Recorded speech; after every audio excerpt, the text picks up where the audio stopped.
Friends, நம்ம இன்றைக்கி ஒரு சுவையான தேங்காய் பால் சாதம் குக்கரில் எப்படி பண்ணுறதுன்னு பார்க்கலாம். வாங்க வீடியோக்குள்ளே போகலாம். ஒரு குக்கர் எடுத்துக்கிட்டேன். ஸ்டவ் ஆன் பண்ணிக்கிட்டு ஒரு வெங்காயம், முழு வெங்காயம் கட் பண்ணி வச்சுருக்கேன், அதை சேர்த்துக்கலாம். கூடவே ஒரு பிரியாணி இலை, ஒரு இலையை நான் பாதியாக கட் பண்ணி சேர்த்துக்கிறேன்.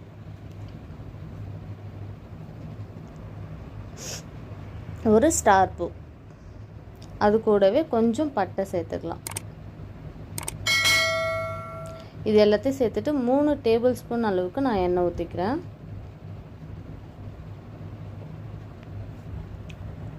இப்போது இது கூடவே நம்ம 1 டேபிள் ஸ்பூன் அளவுக்கு நெய் சேர்த்துக்கலாம். நெய் சேர்க்கும்போது நமக்கு சுவையாகவும் ஒரு நல்ல கமகமன் மணத்தோடு இருக்கும். அதுக்காக நெய் சேர்த்துக்கலாம். நம்ம இது எல்லாத்தையும் சேர்த்துட்டு நம்ம நல்லா வணக்கிக்கலாம். வெங்காயம் நல்லா வணங்கணும். இது மாதிரி வணக்கி விட்டுக்கலாம்.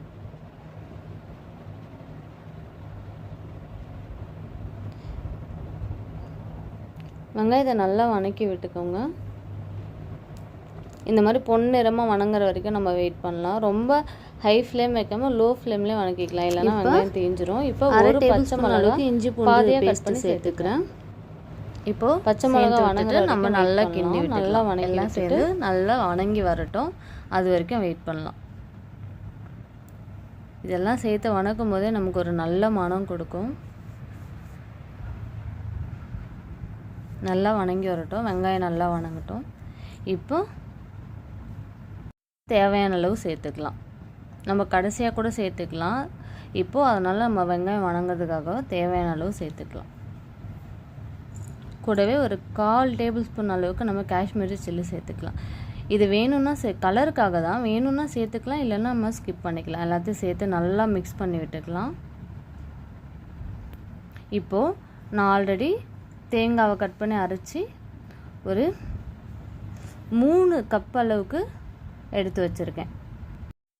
இப்போது ஒரு தக்காளி சேர்த்துக்கலாம். நம்ம சேர்த்து நல்லா கிண்டி விட்டுக்கலாம். அது நல்லா வணங்கி வரட்டும்.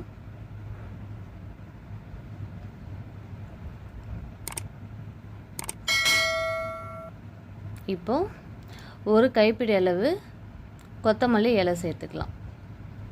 கூடவே கொஞ்சம் போல் புதினாவும் சேர்த்துக்கலாம். சேர்த்து நம்ம நல்லா கிண்டி விட்டுக்கலாம்.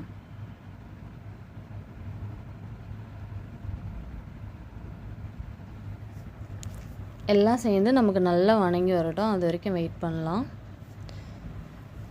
இப்போது ஒரு 10 முந்திரியும் பாதாமும் கட் பண்ணி வச்சுருக்கேன், அதை சேர்த்துக்கலாம். நம்ம சேர்த்து நல்லா மிக்ஸ் பண்ணி விட்டுக்கலாம். இதெல்லாம் சேர்ந்து நல்லா வணங்கி வரணும். அது வரைக்கும் வெயிட் பண்ணிக்கலாம்.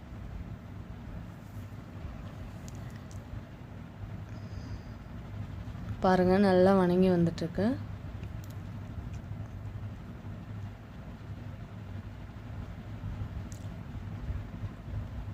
அடி பிடிக்காமல் நம்ம நல்லா கிண்டி விடணும்.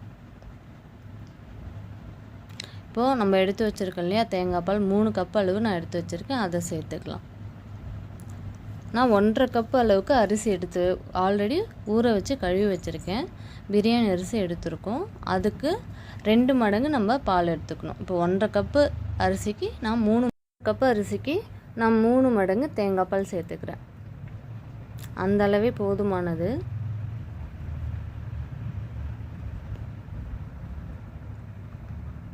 எல்லாத்தையும் சேர்த்துக்கலாம். சேர்த்து நல்லா மிக்ஸ் பண்ணி விட்டுக்கலாம்.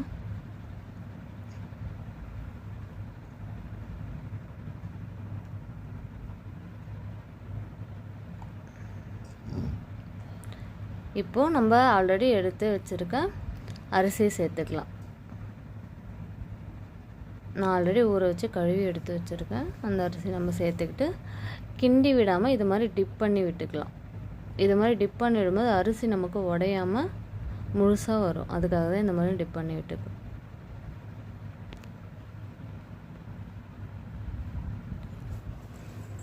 ஒரு கொதி வந்துருச்சு. இந்த டைமில் நம்ம தண்ணியும் நமக்கு ஒரே லெவலில் வந்துருச்சு. இந்த டைமில் விசில் விடாமல் மூடி போட்டு தம் போட்டு நம்ம இறக்கிக்கலாம். பாருங்கள், 10 நிமிஷம் கழித்து ஓப்பன் பண்ணி பார்த்தியாச்சு. நல்லா வெந்து வந்திருக்கு. நமக்கு அரிசி உடையாமல் இருக்குது. இதை ஓரமாக இருந்து நம்ம கிண்டி விடும்போது நமக்கு நல்லா வரும். பாருங்கள், ஃபுல்லாக சூப்பராக ரெடி ஆகிடுச்சு. நம்மளோட தேங்காய் பால் சாதம் குக்கரில் எப்படி பண்ணுறதுன்னு பார்த்தாச்சு. நல்லா வந்திருக்கு பாருங்கள். இது போல் நீங்களும் செஞ்சு பாருங்கள். செஞ்சு பார்த்துட்டு கமெண்ட் பண்ணுங்கள் ஃப்ரெண்ட்ஸ். கமெண்ட் பண்ணுங்கள், சப்ஸ்கிரைப் பண்ணுங்கள், ஷேர் பண்ணுங்கள் ஃப்ரெண்ட்ஸ். தேங்க்யூ.